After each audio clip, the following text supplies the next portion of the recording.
நண்பர்கள் சொன்னாங்க, களத்துக்கு போனவங்க நம்முடைய தம்பிகள்ல இருந்து நிறைய பேர் மாற்று கருத்து கொண்டு வரலாம் கூட சொன்னாங்க. ஃபீல்டுக்கு போயிட்டு வந்து பார்த்து 41 குடும்பத்துல ஒரு குடும்பம் கூட விஜய் மேல அதிருப்தி இல்லை. கரூர்ல ஒருத்தர் கூட விஜய் விமர்சிக்கல.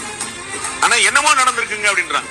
அண்ணன் வந்து அப்படி கிடையாது, தளபதி அப்படி கிடையாது அப்படின்னு அவர்கள் வந்து விஜய் மீது மிகப்பெரிய மரியாதை வைத்திருக்கிறார்கள் தொடராளர் உயிரிழந்த ஒரு குடும்பத்துல.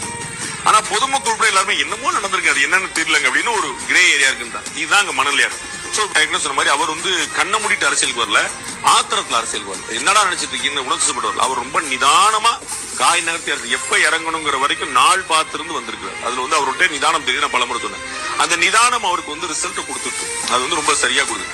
அவருக்கு என்ன நினைக்கிறேன்னா 41 பேருக்கு அவர் வீடியோ கால்ல போய் பேசிட்டாரு. அவர் நான் ஏற்கனவே சொன்னேன், அவர் பேசாட்டாலுமே அவர்களுக்கு யாருக்கும் அவர் மேல கோபம். அவர் எல்லாருமே என்னுடைய குழந்தை வந்து விஜய் பாட்டுக்கு ஆடும் சார், விஜய்னா போட்டா ஆடும்.